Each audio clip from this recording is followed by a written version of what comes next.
Innsmouth, stranger. Greetings, travellers, and welcome to episode 90 of the Innsmouth Book Club podcast. As you can see, we've brought you directly to the Gilman House Hotel because today we're going to be greeted by an esteemed guest. I'm one of your hosts, Tim Mendes. And I'm the other one, Rob Poyton, and I'm glad to see that the old Gilman place still retains its, what do you call it, shabby chic? Shabby chic, yeah, definitely. Innsmouth shabby chic, which has a particular atmosphere all of its own, isn't it? I believe there's a shabby shoggoth in the cellar. So try saying that 6 times when you've had a couple.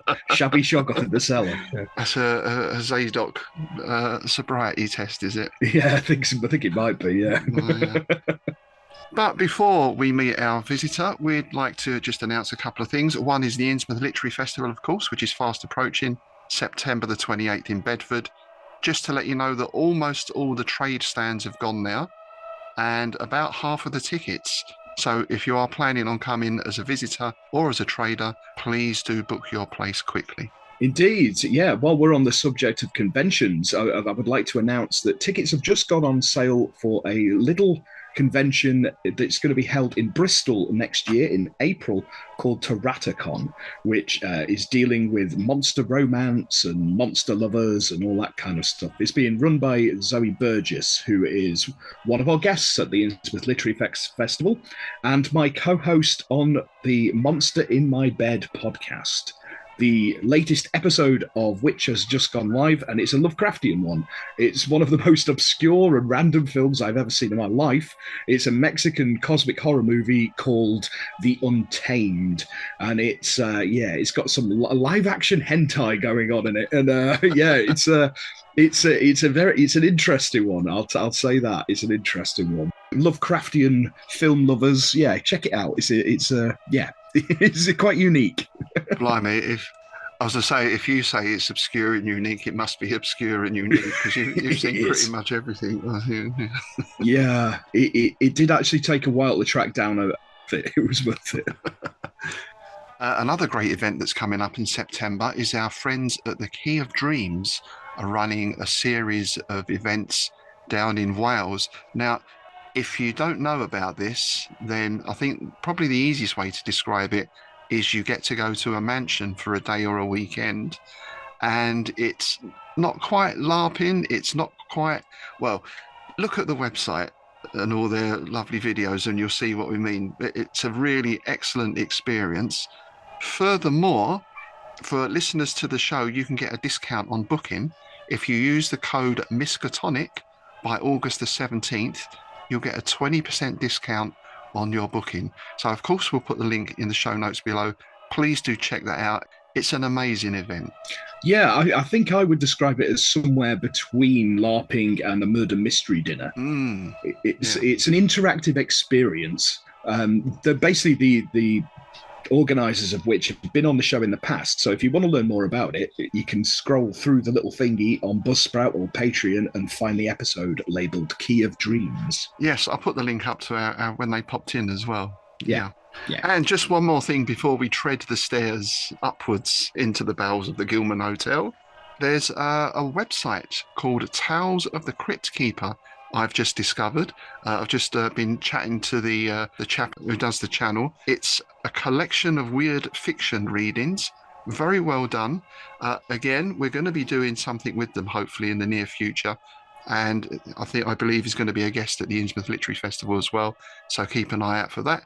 And once more, of course, we'll put the link in the show notes below. We're going to have a lot of links this time round, aren't we? Yeah, absolutely. There's a lot going on. On. I've just realised that you said you were going to climb the stairs up into the bowels. That gives this doorway we're standing at really, really horrible connotations. Well, it's that brown decor that kind of... Exactly. I'm thinking, was it Robert Heinlein who did that, The Door Deliquest, or Arthur C. Clarke? Right, yeah. It was one of those very famous sci-fi things. These ones don't so much deliquest. No. Let's draw a veil over that. Let's draw a veil. Onward and upward then.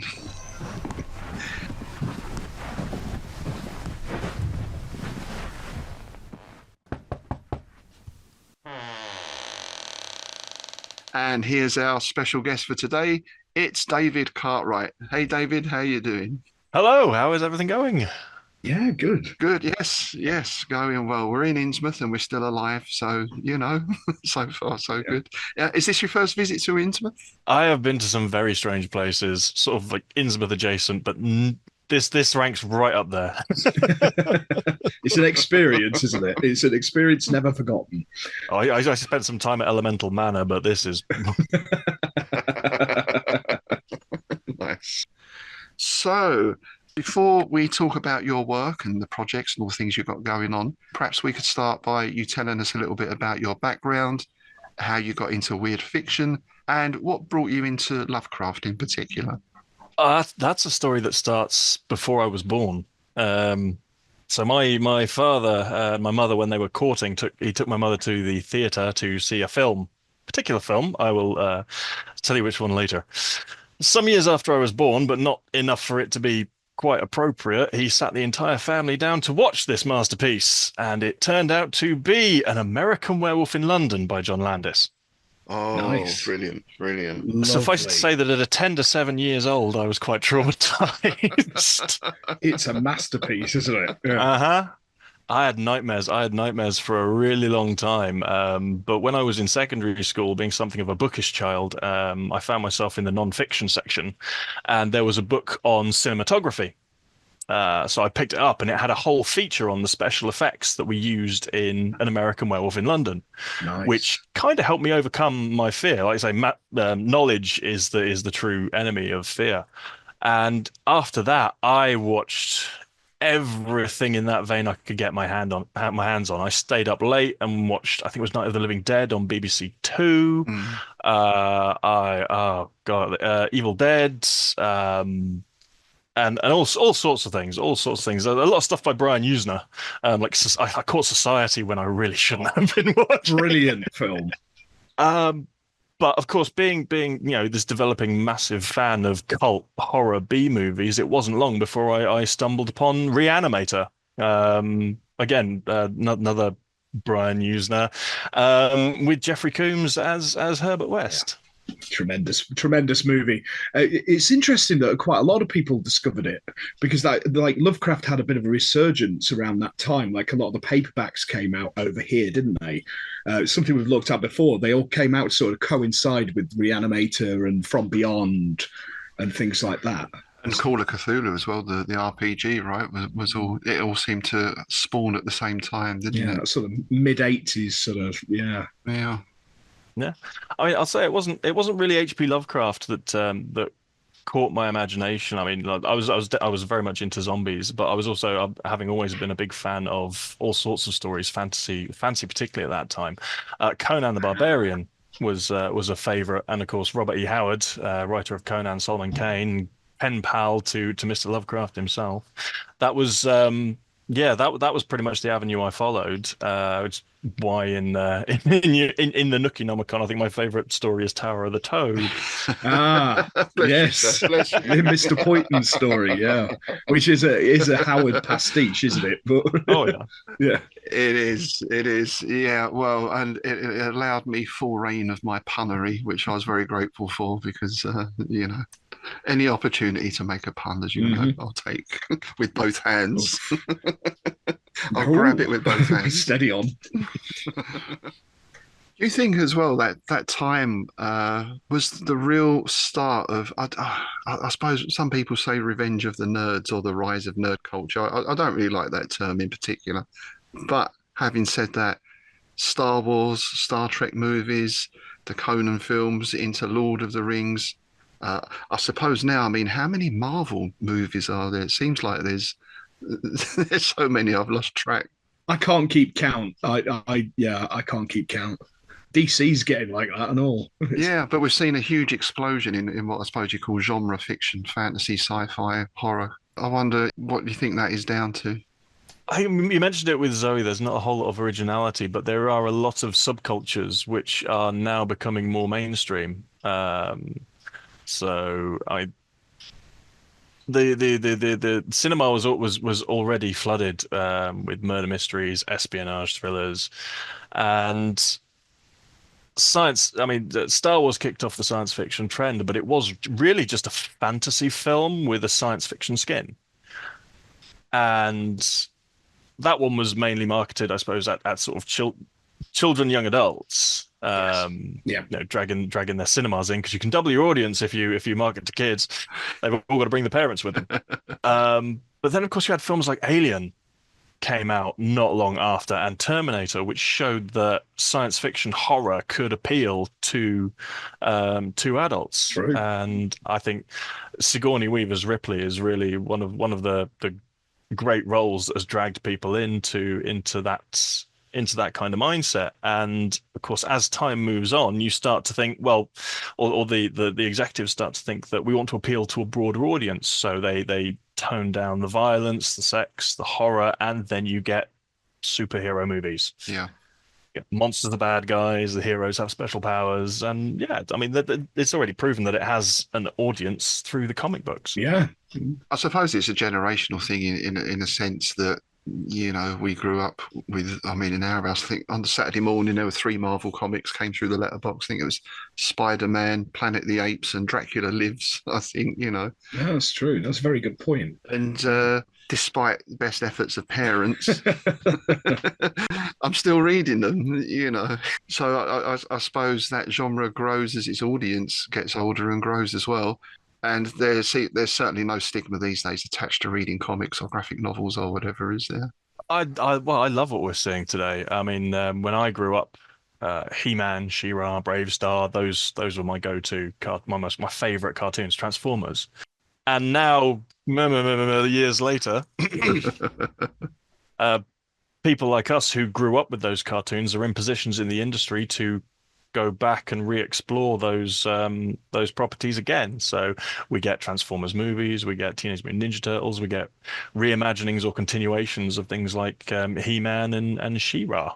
Yeah, I was going to mention that because, like you said earlier about watching things before you really should have done.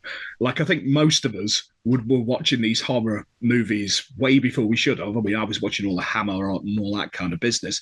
But these kids who have grown up watching all that now in the movie industry, people like James Wan, for instance, who has said that, yeah, as a kid, he loved like Reanimator and those Stuart Gordon movies. He now wants to make Call of Cthulhu.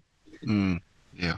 Because, you know, it's, people like Guillermo del Toro, but we're not going to talk about Cabinet of Curiosities because we're just not. Yeah, we've trod over that a few times, haven't we? Quite literally.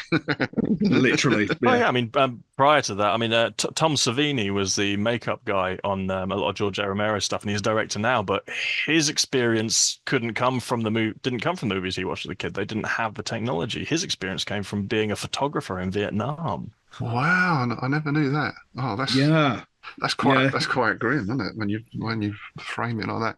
But I suppose that's an example of turning a negative experience into something positive and creative, right?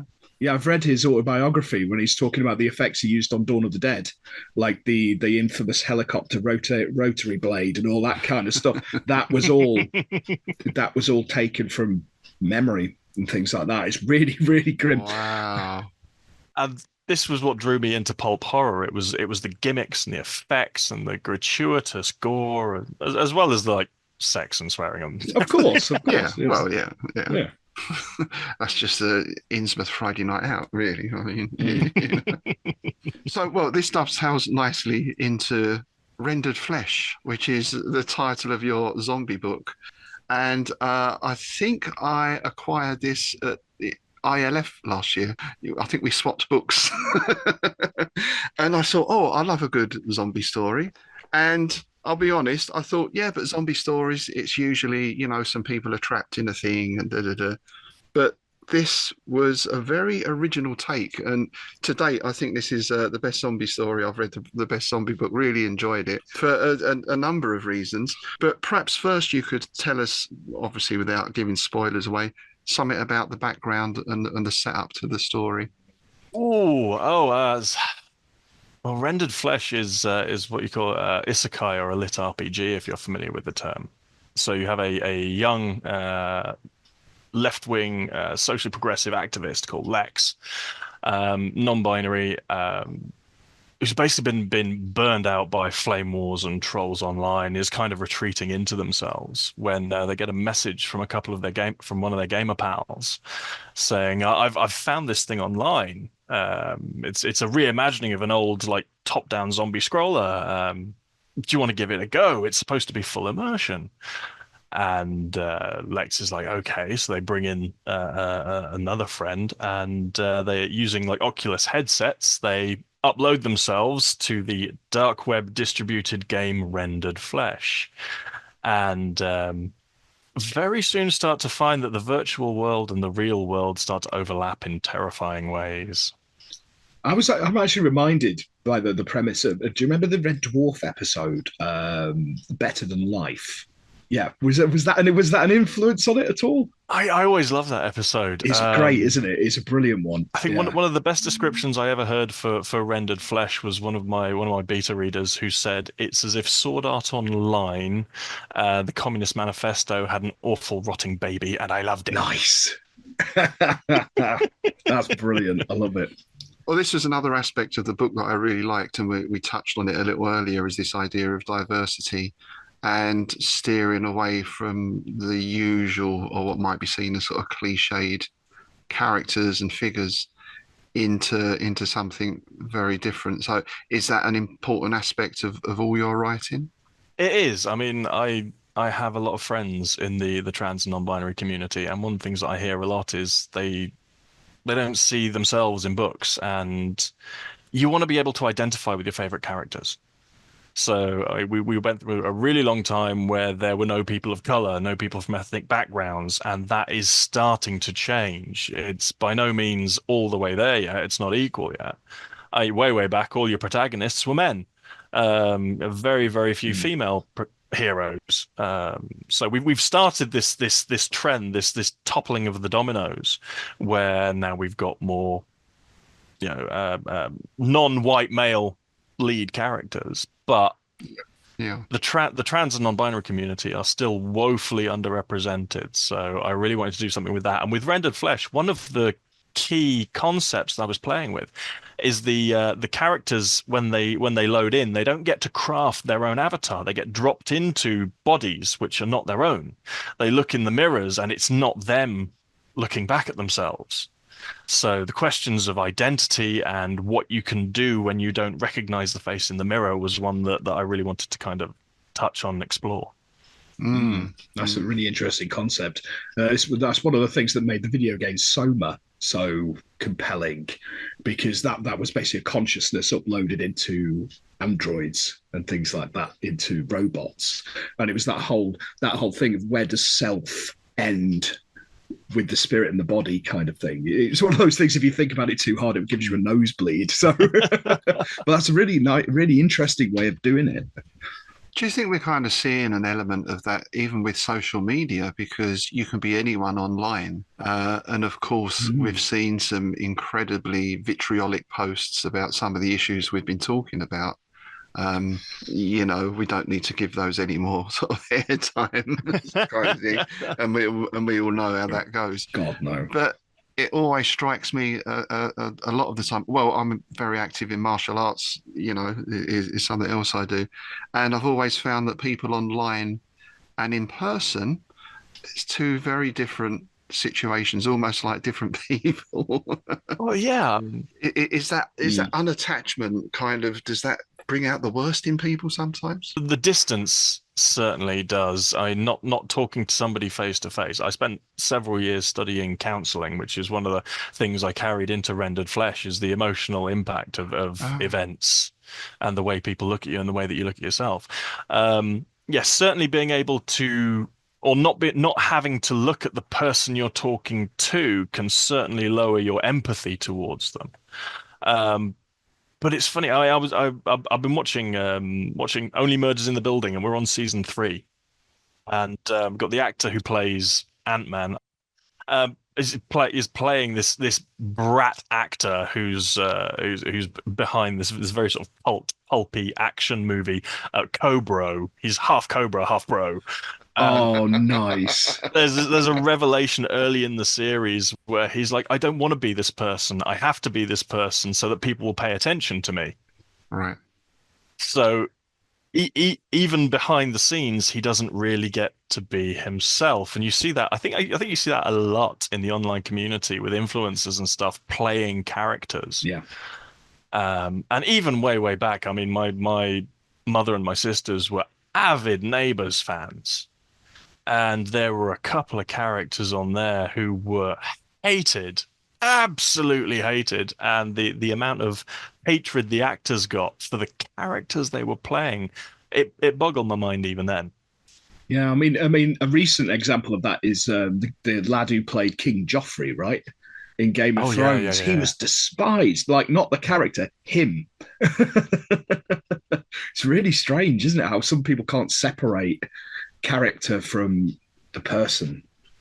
There's another interesting thing you mentioned there about the effect that these events will have on people. I mean, we do see that in Lovecraft because famously in most Lovecraft stories, everyone ends up with some sort of issue, to put it mildly. Uh, and that was always a bit of a thing with some of the older films to me where they just suddenly end. And you think it'd be interesting to see 6 months later. So again, to see that woven into inverted commas pulp horror book, I thought was a really nice addition. It gives the characters extra depth. Yeah, I mean, one of the projects I was very excited for was Walking Dead, because every zombie horror up until that point was your hour and a half, your 2 hours, usually right after the apocalypse has happened. And growing up with parents who kind of had they were into self-sufficiency, they wanted to be able to like grow food, raise animals. I grew up around that kind of thing. One of the questions I always asked when I was watching these zombie horror movies is what happens next? And Yeah. not just how you deal with your resources, how do you deal with the ongoing trauma? And yes, one of the most obvious answers is you step out of yourself. You stop being yourself. You separate yourself from that empathic part of you, and you do what you have to do. Which is why in one of the features I put into Rendered Flesh was, I mean, in games you have your health bar, you have your stamina bar, but there was a game based on The Thing which had like a psychological, your paranoia meter. The trust. Yeah, the trust bar thing. Yeah, the paranoia. I loved that game. Yeah.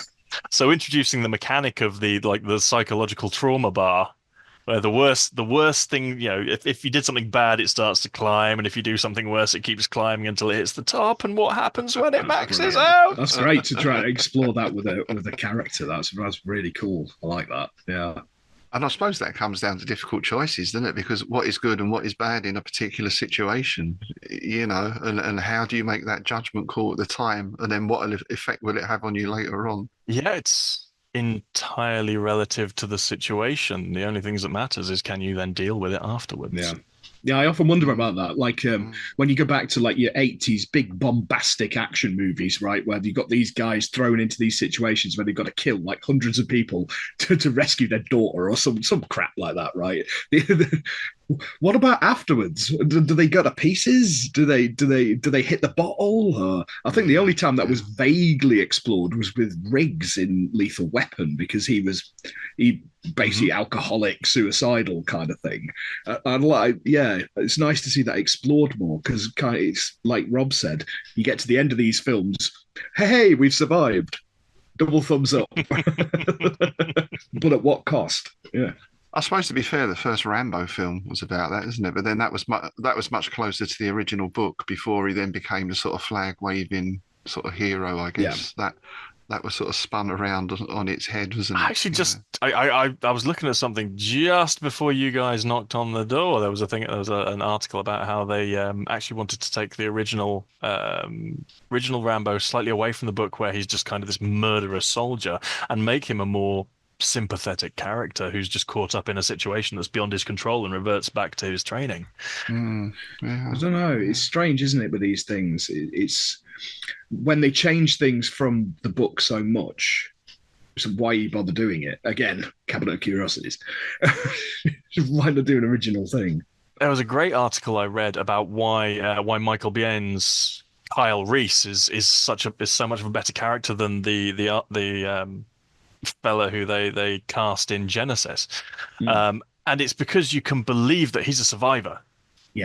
He looks like a ferret on meth. He really does.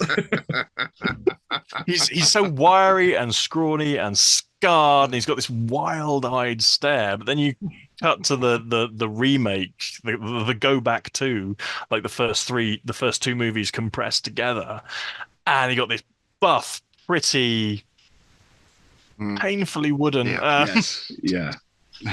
And you just can't believe he's just stepped out of an apocalypse. You really can't. No, because that's it. There's going to be scars on the body and internal scars, isn't there? You know.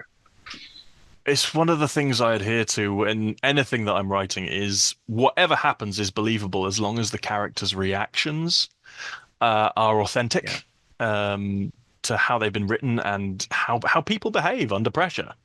And ultimately, that's what it's all about. Where I'm, if I'm writing a story, whether it's set in my kind of Camelot futurism setting, whether it's rendered flesh, whether it's the space adventure that I'm trying to get representation for right now.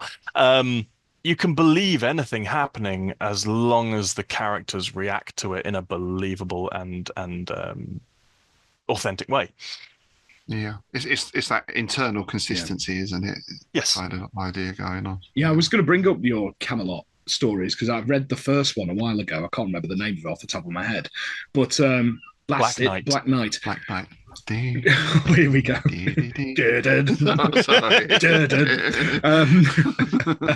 Well, one of the strengths of that is your characters. I think that's something that is a strength of you as a writer, is your characters. So where did the whole concept of that come from? Again, stories. I grew up dabbling occasionally in Arthuriana until I think it was the early 90s. There was another Hasbro selling toys property called Arthur and the Knights of Justice. I don't know. I must have missed that. Yeah. Oh god. The entire round table is captured by Mordred and Morgana and put in the Crystal Cave, except for Merlin. So what he does is he travels forward in time to bring a college football team with conveniently similar names back to the round table. That's brilliant. So you've got Arthur King is the captain of the team, he's the quarterback. Oh, this is brilliant. Yeah. And it almost had a kind of Visionaries style thing where the toys had holograms on their chests and they all had animals and they all had animal themed armor and vehicles, and that was the toy line. And this really kind of clicked with me. I always wanted to see something that had that kind of Saturday morning cartoon element and the links to the Arthurian legends that I loved brought together in a way that just made me feel like getting up on Saturday morning as a kid to watch those cartoons. Nice. And I waited for a really long time, and I came across, was it like Arthur 3000, where they took the Knights of the Round Table and put them into the future. Again, it didn't really kind of fire me up. So I think it was like 2003. I was heavily into LARPing and tabletop role playing, and people started doing these freeform online role plays where you put your characters in a setting, you write some prose, you send it to them, they send their characters' reactions back, and you cooperatively tell a story.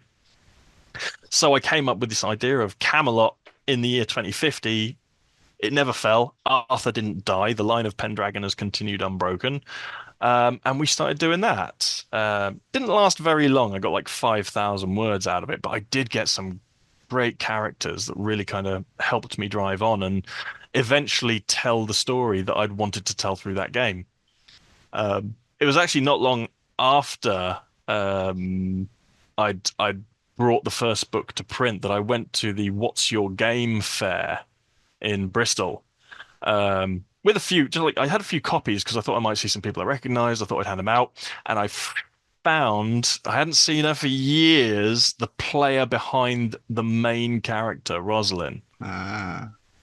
So I whipped out a copy. I handed it to her. I said, "Here you go. Have a look at this." Looked at the cover and was like, "That's my character." Brilliant. So, what is it about the Arthur legend you think that continues to fascinate people? And I guess off of the sort of side of that, I mean, I remember growing up again, particularly into the 70s, a huge revival in interest in ley lines, standing stones, druidism, that whole, what would you call sort of English mysticism? Again, that seems something that still fascinates people. You got it again in the early 90s, didn't you? You had another resurgence in the early 90s with your New Age travelers. Yeah, yeah. The whole Battle of Beanfield and all that Yeah, kind Battle of the stuff. Beanfield, yeah. Yeah. Now I've got a Levelers track stuck in my head. Thank you very much. You're welcome. You're welcome. Love that tune, actually. Battle of Beanfield, great track. Well, I mean, again, these trends, they come around as the people who grew up with something come into a point where they're influencing the world around them. So if you remember BBC's Robin of Sherwood, the Hooded Man, and the soundtrack was by that Clanads, and it had... they're actually they're doing it up at the Royal Albert Hall. I'm trying to get tickets at the minute. Nice. And they had references to Herne the Hunter, so there's a whole lot of your English folklore right there. So it identifies very closely with Arthuriana. I mean, if you watch the recent was it Gawain, the Green Knight, that's a great story. But the recent movie, I know it took some criticism online, but I watched it and I was like, this has got this ethereal quality to it, this kind of mystical storytelling. You're never quite sure if what's happening to the main character is real. Yeah. Nice. Which is proper sex, blood, magic, fae, which I really kind of identify with as well. Yeah. So yeah, it's people who have identified with various things in their youth coming into a point where they now have the influence and the power to bring it back and make it cool again. Yeah. I had the same thing a few years ago because I was massively into Arthuriana as a kid, and I got the opportunity to write for a Lovecraft meets Arthur anthology called Shadows over Avalon by 18th Wall. And I actually went for because the whole thing of Gawain and the Green Knight, there's that whole bit where he travelled up. Yep. And he was like, oh, we faced this and da. So I was like, oh, I'm going to fill in some of them gaps, but I'm going to do something written Lovecraftian. And then at the end of it, Gawain go, well, I can't tell Arthur about this because he'll never believe it. I'll tell him it was a dragon. He'll believe it was a dragon. He won't believe it was the spawn of Shubby. Camelot, the Camelot series did open up a great opportunity for me. Onyx Path, a company who have got a license to the White Wolf World of Darkness property. They do the Chronicles of Darkness. One of the coordinators, the project coordinators, got wind of what I was doing and invited me on board when they were doing Dark Eras 2, which was their settings book. It was like New York by Night. Basically all these different settings throughout time, so you can take your werewolves and your vampires and your mummies in the Chronicles of Darkness to these various different settings. And they asked me to write for Arthur's Britannica, and it was amazing. Brilliant. Because I got a couple of sections within the whole, so I had to straighten out the timeline between the Roman Exodus and the establishment of Camelot, and that was a bag of snakes. The legends and the accepted history and the romanticized history and all sorts of stuff. Just trying to tease it out into one strand that the players can identify with characters like Hengist and Hortha, Arturus, and Wirtigan. Was amazing. And then I got to write a Hunter compact based on the Black Knight. So I'm like, how do we do this? How do we make something that's scarier than the monsters but is actually driven by people? So I was like, I'm going to reach over into the Celtic mythology over here and say that the armor's crafted from fragments of the cauldron of life after it was shattered by the giant, that they've got access to the spear of Lu and the sword of the moon, and that's how they do it. So it was a cool project, and I've worked on a couple now which were just, it's been such a privilege. There've been some great writers that I've worked alongside. That's amazing. That's great to square the circle, isn't it? To go from a game, using the game as a basis for a novel, and then that then comes back round to input into a game again. That's incredible. That's great. I'm gonna have to check that out. That sounds absolutely bloody brilliant. And speaking of, just quickly on games, have you played Hand of Merlin?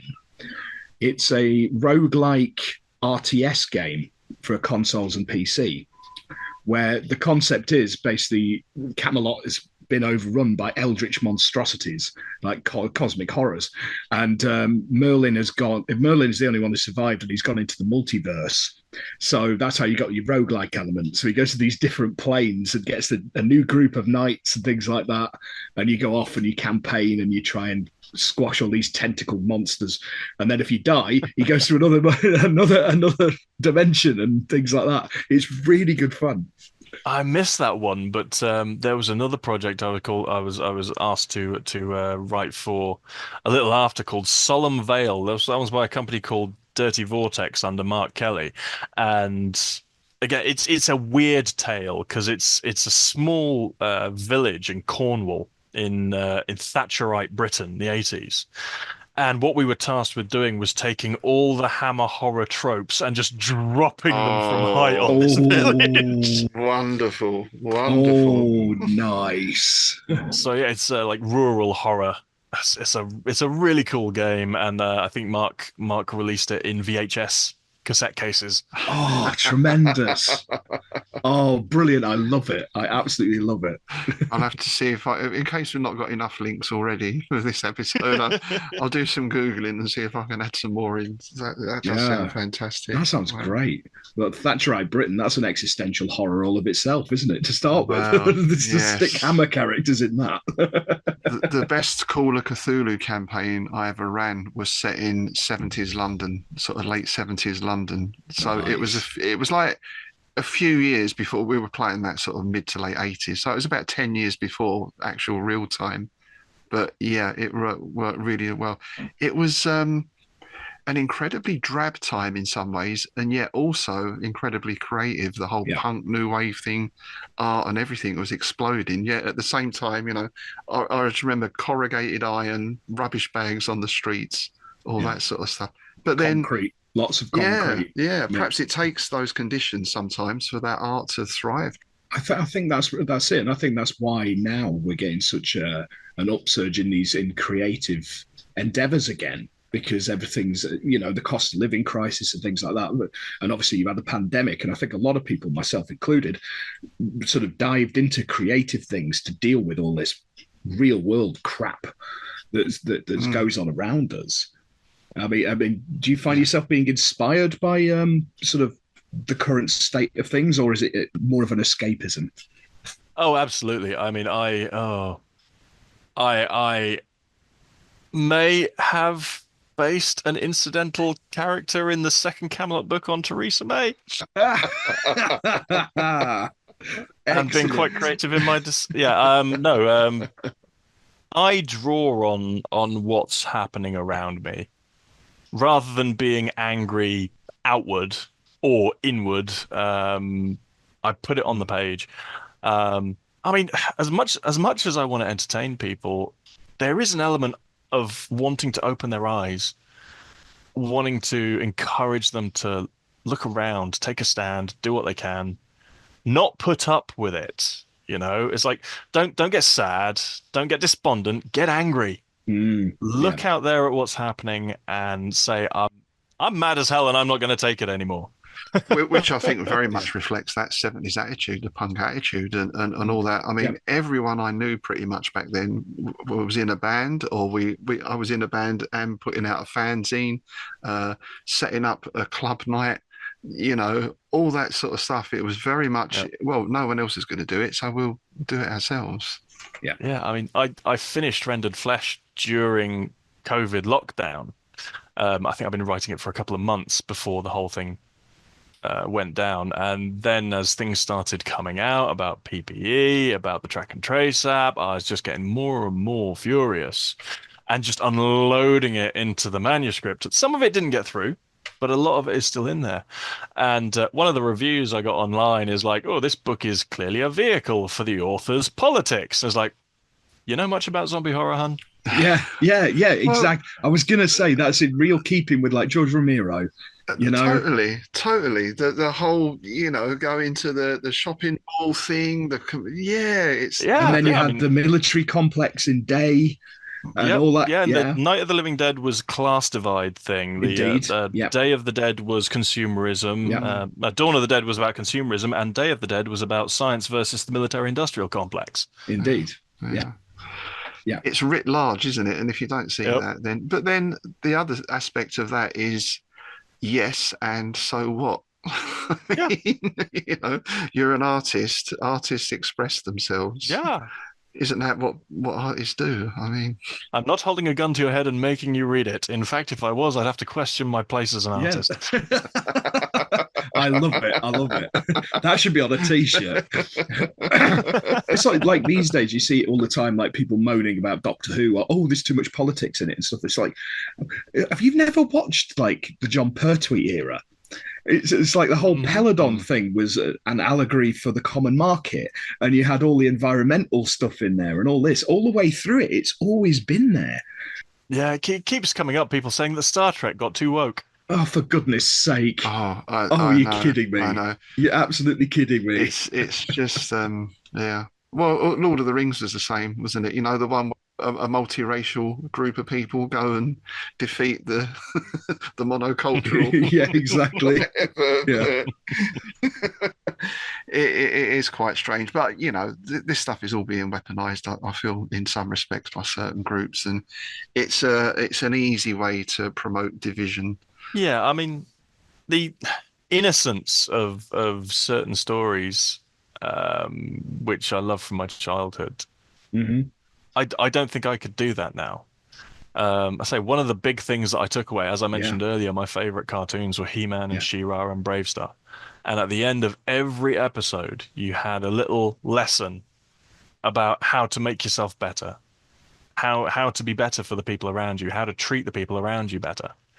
And looking around me now, I'm just wondering, where was everybody else watching that show? Did everybody else turn off before the credits? Well, even like you're saying, like things like Transformers, there was always some kind of message in there somewhere.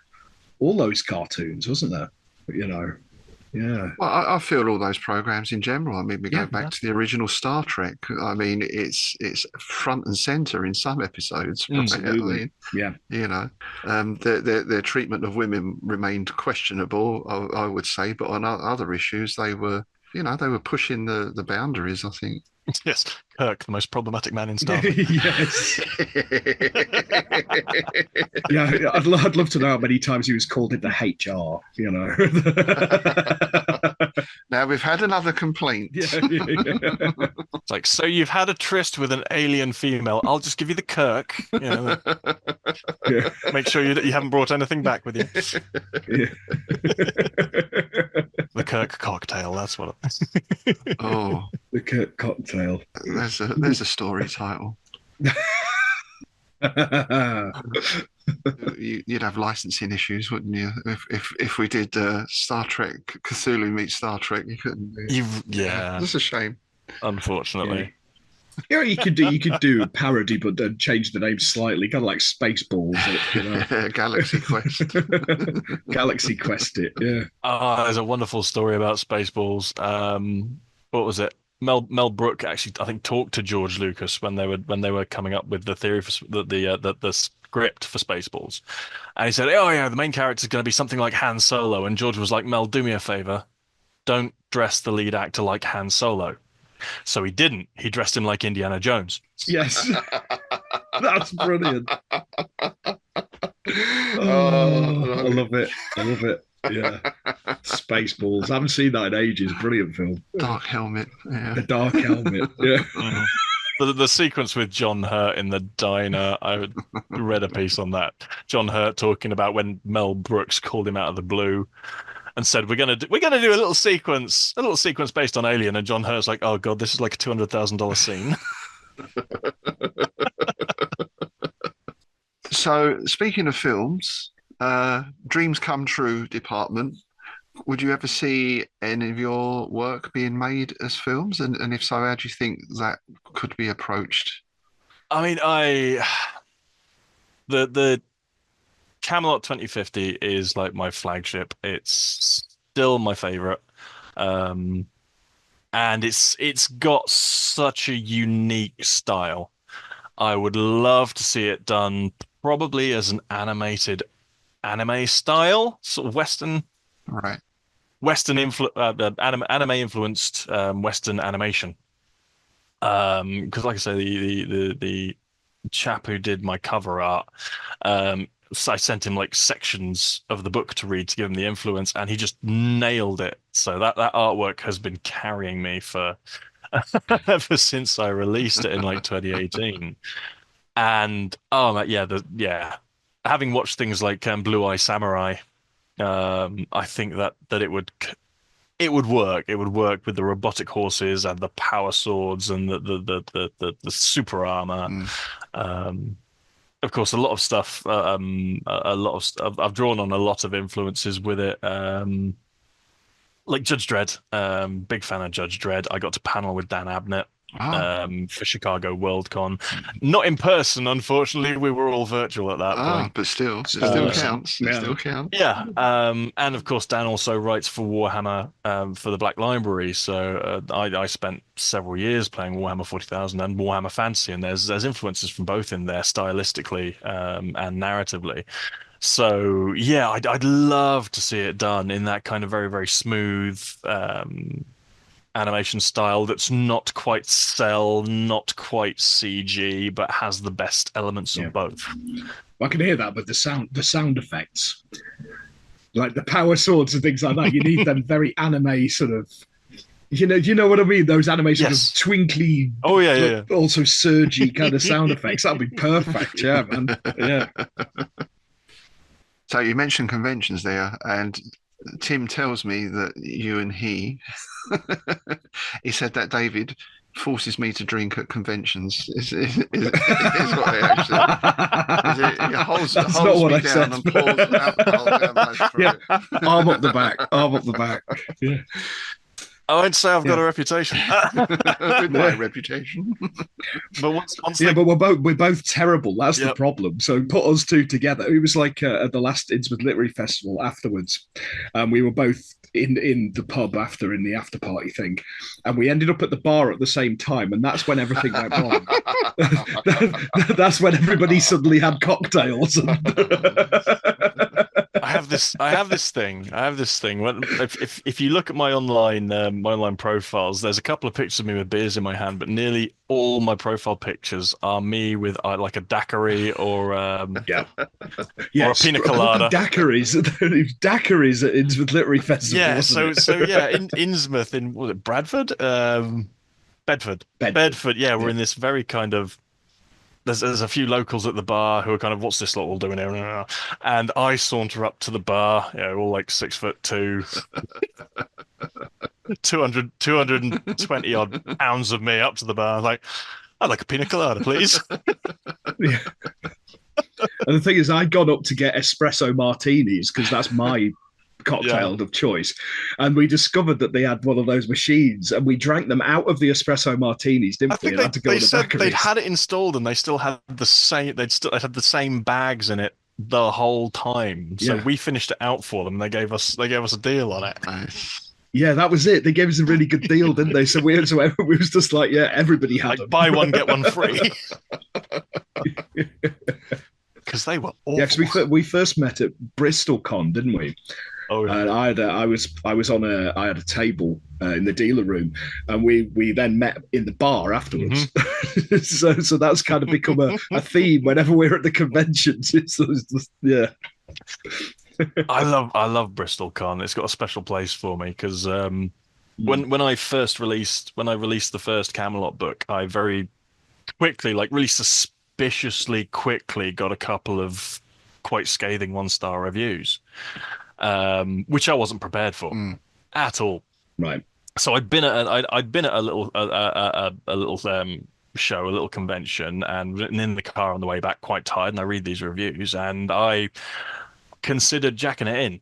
Wow. I considered there and then giving it up. Then we went to Bristol Con. My partner convinced me that we were going to push on with this. That the thought, I had loads of friends who had picked up the book, and it was going to be great. And oh God, Jasper Ford was talking at BristolCon. You know, New York Times bestseller Jasper Ford, author of the Thursday Next books and the so he's giving a talk on a panel with some other recognized authors, and my partner stands up because I was tending the table. Stands up and says, "What do you do about negative reviews?" And couple of the authors who are sort of like lower down the ladder, really of renown, were like, "Oh well, maybe you should take some of the hints on board, maybe try and act on." There's like, I think Anna Smith Spark just like raised a glass and said, "Drink." Yeah, that sounds about right. And Jasper Ford was like, "Why? Don't write for them. Yeah. Just keep going, do what you do, be who you are." And so it's like the next year we were at Bristol Con again, having released the entire trilogy, and we saw Jasper at the bar. I had no idea where he was. I had no idea who he was, but Claire says, "That's Jasper Ford. You need to go sit down, talk to him, tell him what happened last year." And so I did, and it was a lovely chat. When Claire came back from the bar, we're just firing puns at each other, just like awful puns. The paint was peeling off the walls.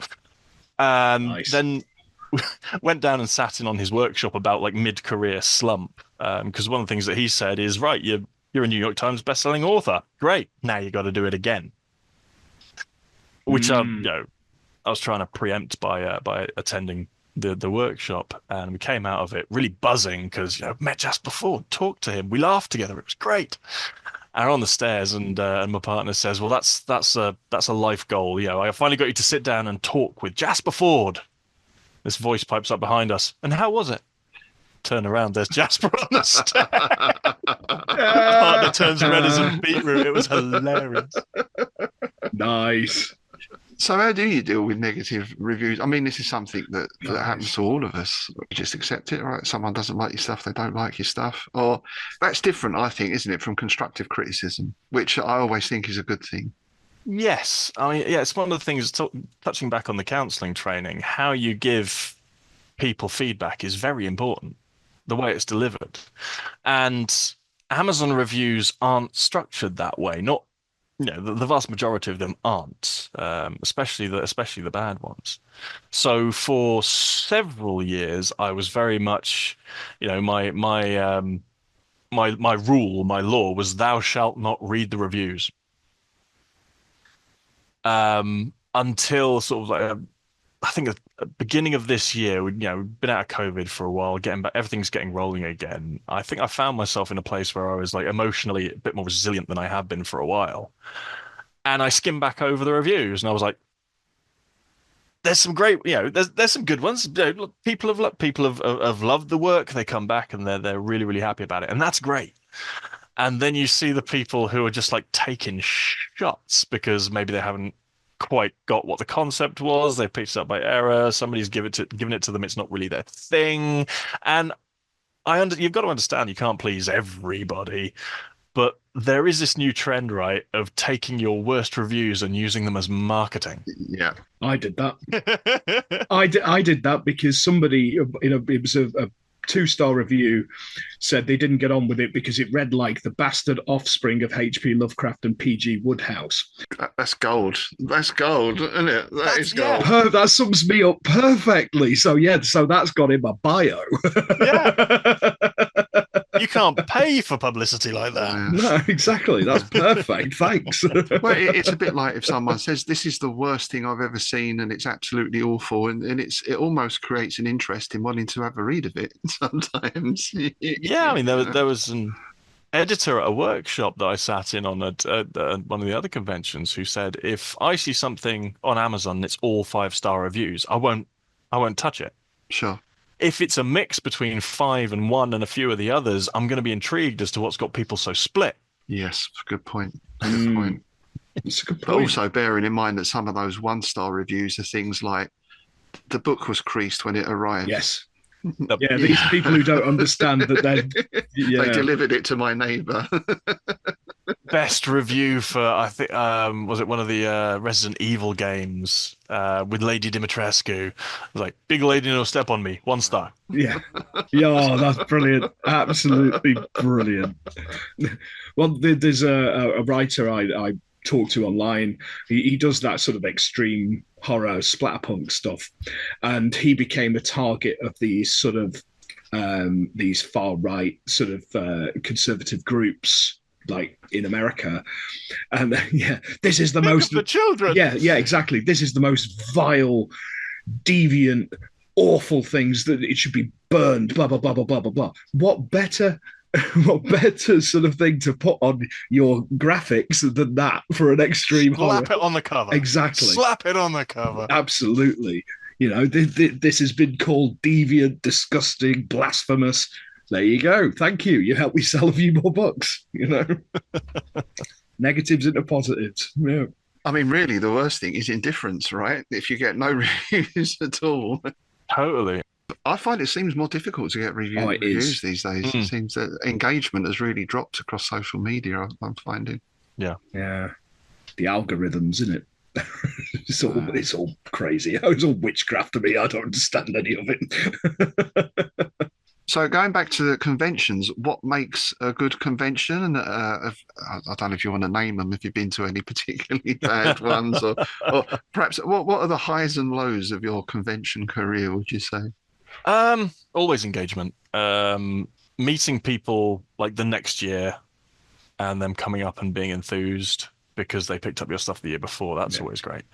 One of the high point conventions that I attended, again, just after lockdown, was the Young Adult Literature Convention, which was run by Showmasters, or in conjunction with Showmasters' Summer London Film and Comic Con. This was the same year that they had Eddie from Stranger Things, and there was a whole lot of stuff about that, about it wasn't a nice situation. But in the Young Adult Literature Convention, it was amazing. Absolutely amazing, because it was pitched at readers, for readers. You had independents there, you had small presses, and then you had like, Waterstones,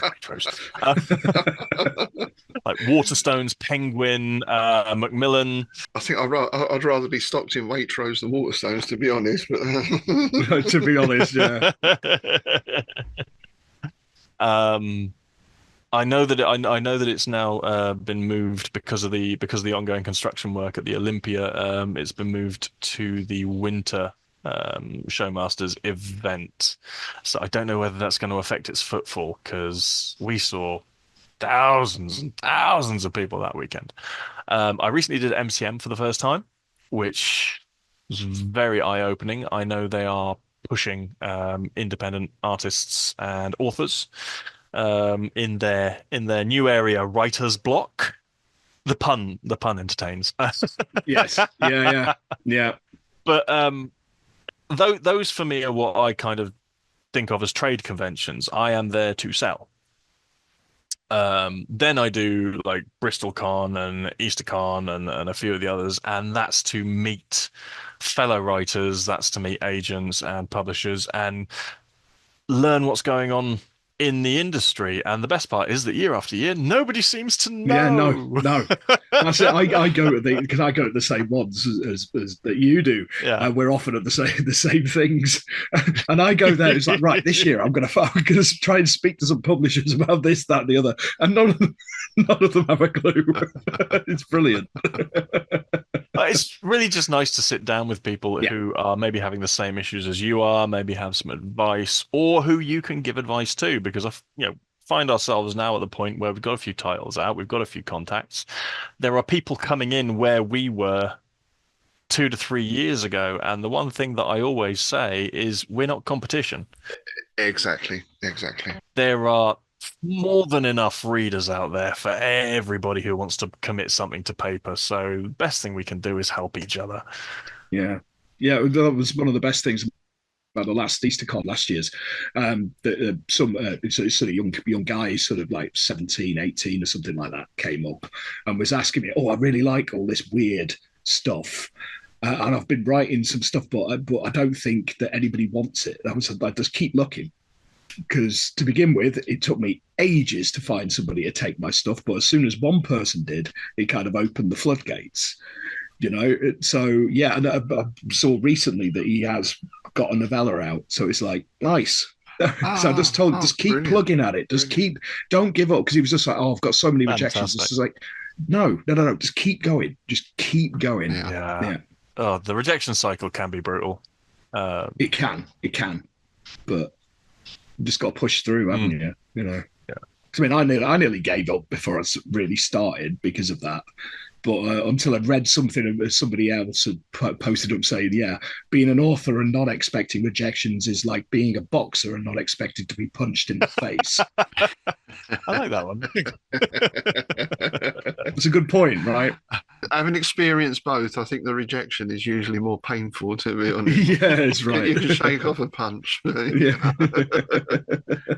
Yeah. So what was your own path to getting published? And then what advice would you give to someone coming into it? I mean, not necessarily young people. The chap I was talking to yesterday was talking about a guy he knows who's writing short stories, not a young person. And again, is in that position of trying to get his stuff published and is finding it a struggle.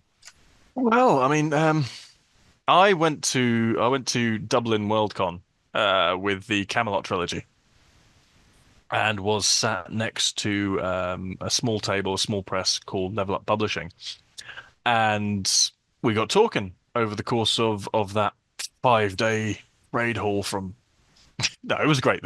Everybody there was wonderful. It was just like long days, and they Level Up were doing lit RPG, the isekai thrillers. And he was kind of lamenting how a lot of the stuff was fantasy, a lot of the stuff was science fiction, a lot of the stuff out of Russia was really bad, and they were trying to legitimize the genre, but they were struggling to find that kind of variety. So I was like, well, when I game, zombie survival horror is my go-to. What do you think about that? And he was quite interested, so we sat down, had some coffees over a couple of days, and by the end of the event, we'd hashed out this overarching plan for this book. I then discover I'm talking to Conor Costick, the Irish novelist, who is their commissioning editor. I'm in a verbal contract, and I owe them a book. Nice. Oh, nice. So really, my path to getting traditionally published was through going to conventions, talking to people, and meeting people. At Glasgow, I really want to talk to some publishers, talk to some agents. I've got this finished project called Riding the E-Rail, which I have great confidence in as long as I can get somebody to pick it up and print it. Yeah. And that's based on the what happens to the stormtroopers question that I posited to myself some years ago. It's like the evil empire has fallen. So what happens to all the foot troopers and their families and the administrators and such like? So in a Milky Way, in our not too distant future, where humanity reverse engineered alien interstellar propulsion technology and conquered a third of the Milky Way in this kind of xenophobic, totalitarian, evil empire regime,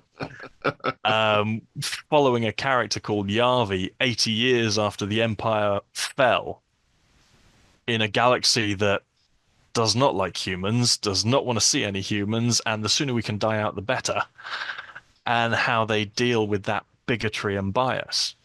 So that one's really fun. I'm really looking forward to getting that one out and on shelves. That sounds brilliant. Yeah. And you find are there many obstacles to getting published? I mean, I don't know how specific you want to get, but do some publishers have an expectation and expect you to fall in line with that, for example, or did you get pressured to present things in a certain way or not? I've had some times with some editors. I'm not going to lie. I submitted the first book of E-Rail complete.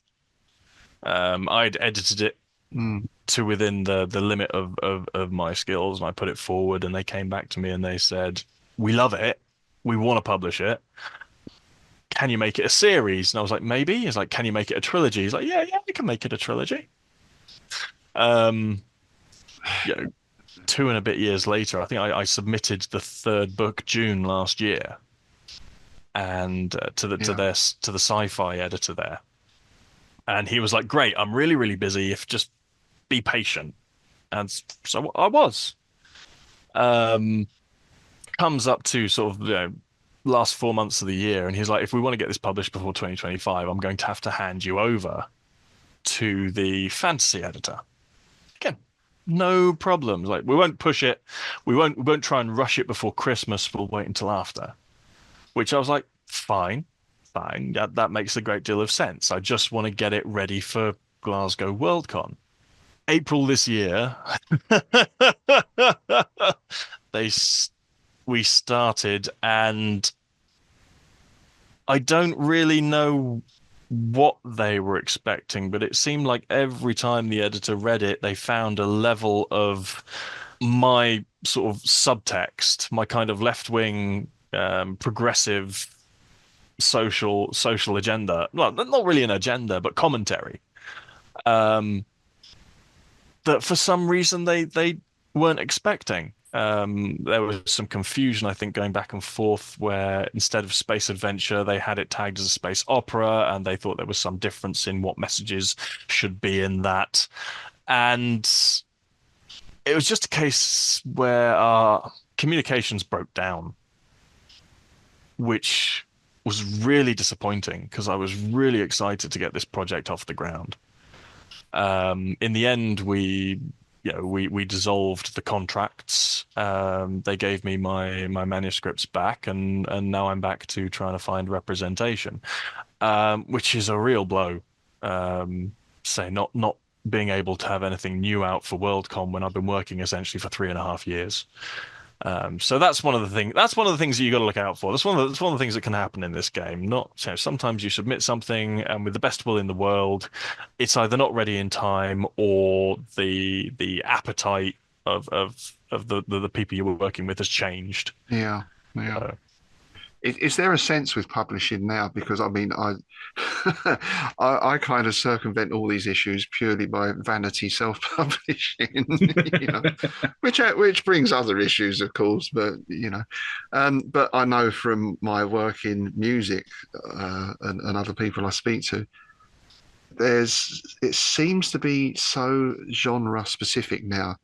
Like, if you think of music, so you used to be in a rock band, and then it's a metal band, then it's a thrash metal band, then it's thrash metal, hair metal, death metal, side metal, up metal, down metal, and these genres seem to get narrower and narrower, and unless you can slot simply into one of these genres, I find sometimes the companies aren't interested. I from my perspective, from what I've seen over the years, the bigger the company is, the broader their advertising for genre is. So say you were to get picked up by a Macmillan and you wrote something, if I took Camelot 2050 to Macmillan and they took it, which they never would because it's not like anything else, it would get labeled action adventure. Yeah. If I took it to Flame Tree, they would probably market it as sci-fi militaria, which is a much narrower scope. And it's because the large companies, they can afford the advertising. They can get it out there in front of everybody and make their sales. The smaller companies don't have that budget, so they've got to have a much tighter focus on who they're marketing to. And it's all down to online algorithms, what people type in when they're searching for a new book. Right. No, which is the same with music. I mean, I wouldn't say that the narrower terminology in your genre is limiting. I'd say the spectrum is broadening, and it's making it easier for people to find exactly what they want. It's also kind of narrowing and blinkering their vision a little bit, so you're less likely to stumble on something that you maybe wouldn't have read otherwise and you then really enjoy. So every so often, I reckon it's a great thing to just hop out of your comfort zone, pick up something because you like the cover. Yes, Yeah. yeah. See, this is something I'm struggling with at the moment because I've got a novel that's in the editing process at the moment with a publisher. What the hell I actually call it? Because it's set in the future. So it's dystopian, post-apocalyptic, but it's also Lovecraftian horror.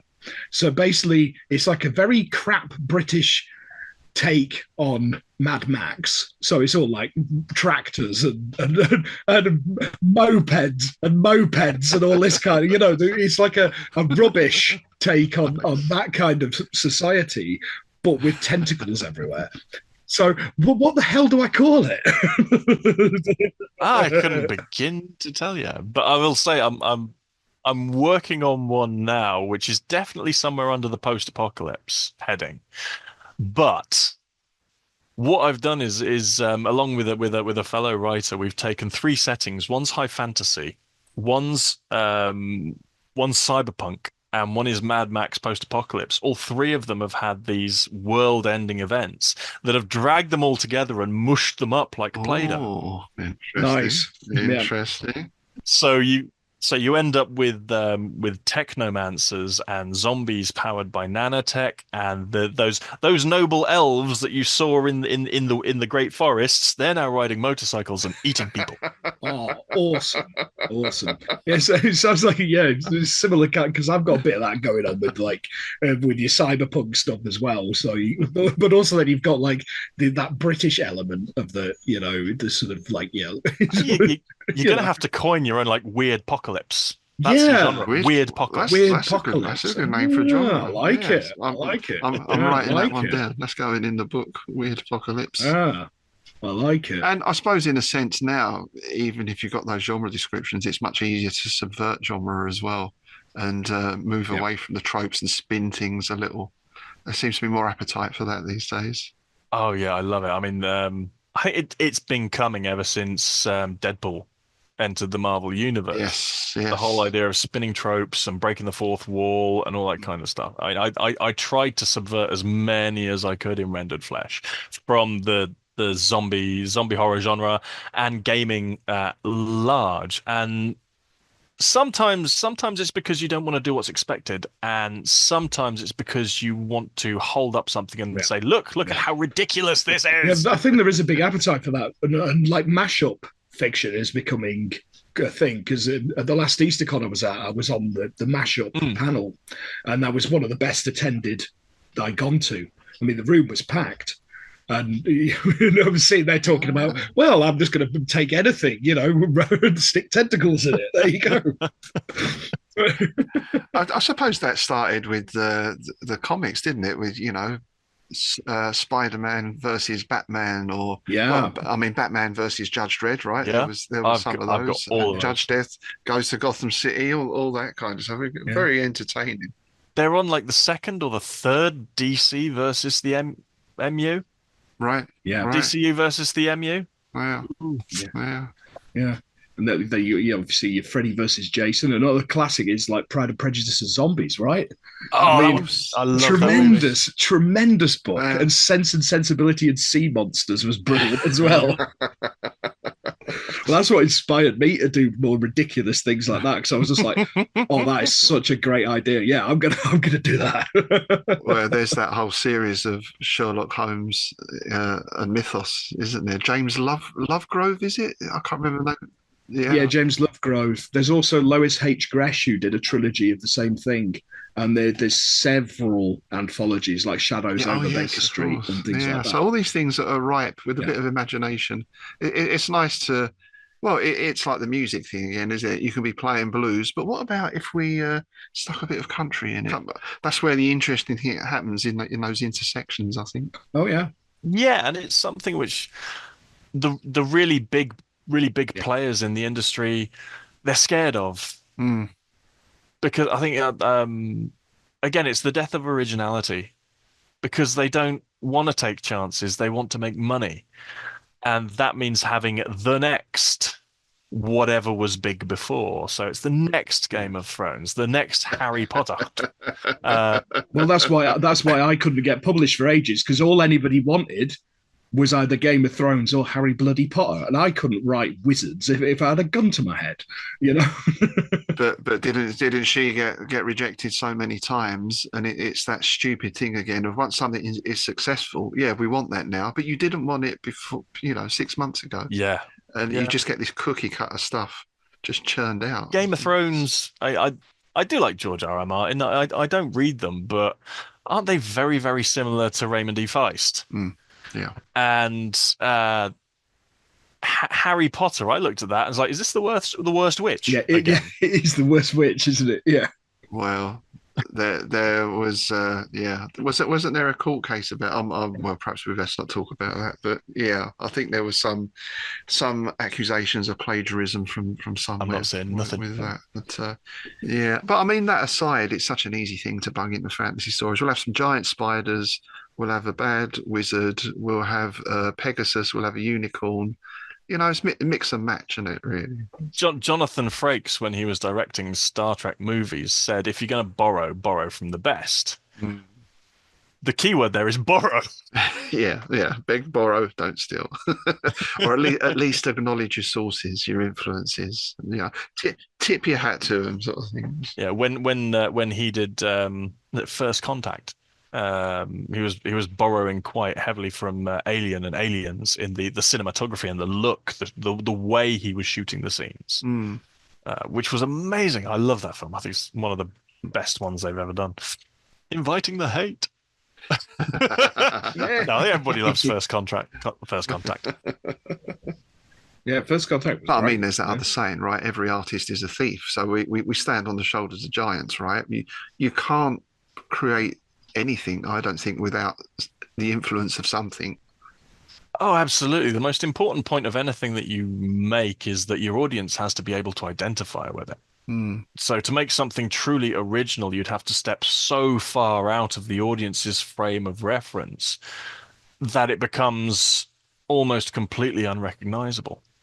I'm reading the Locked Tomb books, Gideon the Ninth, Harahak the Ninth, Nona the Ninth, and the author is very, very clever because it doesn't give you anything, but it expects you to follow this very, very sweeping concept where something has happened and things aren't quite as they were, and it's sort of fantasy, sort of science fiction, but there's magic and there's spaceships, but they don't spend a whole lot of time expanding on what exactly is going on. So you find yourself reading just to try and broaden your understanding of the situation. But the characters are compelling and their reactions are authentic. So that's the key. That's the key. A good character will always draw you in, And personally, I don't like too much backstory and exposition at the start. I've picked up some fantasy novels. In the first 4 pages, you've got 30 names. The kingdom of Nefaria, ruled by King Nebulon III and his daughter. And I'm trying to take all this in. We're only 2 pages in. I'm already confused. Gives me a headache. Yeah. Open it with a good, strong character and an action scene, and then you let the rest reveal itself. I think as you go on. Peeling layers of the onion. Yeah. And we had that discussion before, didn't we, Tim, when someone suggested about writing a Lovecraft story, but from the point of view of the inverted commas monster or creature. Yes. But then how do you get across the inner workings of a Shoggoth or Nyarlathotep? Well, I've done it, haven't I? Yeah. I did. I did it because I was part of a project called To Be a Dark Mother, and it was the same sequence of events, but written from 4 different perspectives. And I had the perspective of the Eldritch Abomination. God, that was hard. I'd never do it again. I would never do it again. That nearly drove me insane. Like trying to think how this otherworldly, extra-dimensional being would perceive us for a start. I was just like, oh God, no. Pull on a wetsuit, go spelunking. So what projects have you got lined up at the moment, David? What are you working on? Have you got any releases, any coming out this year? Oh, well, shortly after Worldcon, there's going to be an anthology of 5 new short stories set in the Camelot 2050 universe. That's called Grace Under Fire. And we tried to get it together in time for Worldcon. Unfortunately, that doesn't seem like it's going to happen, so that's going to be really shortly after. As I say, I am pushing for representation for riding the E-Rail, so there'll be notes about that on my social media as and when anything happens. I'm also working on a series of urban fantasy books around a character called Bentley Pennywhistle, who is a Cockney hobgoblin living in modern day London. Nice. God blimey, strike a light. Nice. Honestly, the trouble is having too many concepts. But I'm also in kind of, vague hopefulness. I've got like a writing exercise in a Nookie Nomicon kind of vein. Oh, Which may or may not go somewhere. We'll see. Oh, it will. Don't you worry. You're going to pop it out, sir. Oh, I say. Yeah. Publisher is standing by whenever it's ready, basically. So, yeah, it's a goer. It's a goer. I have to say that was the most fun projects I've worked on. That was so much, and then just reading all the other stories as well. Yeah. That was great. Yeah. Titter you not. There was Titter much you not, tittering. yeah. That'd be a good place name, wouldn't it? Much tittering. Much tittering. There you go. Yeah, much tittering. Yeah, love it. I was saying to Tim the other week, I had to delete a load of stuff on my laptop recently to create some space on it because I've got a crap old machine in. And I think I've deleted my Nookie Nomicon news story. Oh, no! Which I'd only written maybe a couple of thousand words. But I mean, I should probably delete mine. I've just named an incidental character Terra Bullpun. Awesome. Awesome. Well, I do remember the title of mine, which is Pounder Pulls It Off. Yes, Pounder pulls it off. Yeah. We posited a whole series of Pounder of the Yard, Pounder Goes Mad. There's a whole range of Pounder at Large. I mean, Remember, my last one was the search for Rumpy Pumpy, which the tomb of Rumpy Pumpy. Well, on that note, yes, indeed, we always manage to bring things down to our level. So even the best writers we can drag down to our level. I hear the big yellow buses approaching, so it's time for us to leave. Time for us to depart Innsmouth's sunny climes. Of course, David gets to stay here overnight, as all our guests do. We always advise putting something big and heavy against the door. Is there a lock on that closet? Can I do it from the inside? Take the lock off the trouser press. That's the time-honoured tradition. Yeah. Well, it's been a pleasure talking to you, David, as always. Thanks very much for coming in. It's been a pleasure to be here. Thank you very much. Look forward to seeing you at the ILF, of course, where you're going to be paneling as well this year, I believe. You're joining us on one of the panels. I cannot wait for that. It's going to be great. All right. Thanks for listening, folks. As always, thanks to everyone who's signed up and supported the show, whether you're subscribing on YouTube or Buzzsprout, or you've signed up to be a patron. And we'd like to say welcome to our new patron, Alan Brignall. If you want to join the merry throng and help us spread our tentacles, do check out our Patreon site. And of course, when you sign up, you get access to bonus content. More about that in a minute. Free tickets to any events we organise, such as the ILF, and quarterly copies of Innsmouth News, which shall be out next week, I think, the summer edition. I believe we've got a bonus episode next time, sir. Indeed, we're delving back into fungi from Yuggoth. Will be our third episode based on that sonnet cycle. And the more we delve into it, the more stuff we find. So this may end up going on for about 18 episodes at this rate. I think we thought we were going to do it in 2 or 3 episodes. We did, yeah. And then we started delving, Well, we should know that once you start delving, right, there's no end. This is it. No end to the delving, is there? Nope. All right. Thanks again for joining us, folks. Keep those comments and suggestions coming in. And with that, it's goodbye from me, Rob Whiten. And it's goodbye from me, Tim Mendes.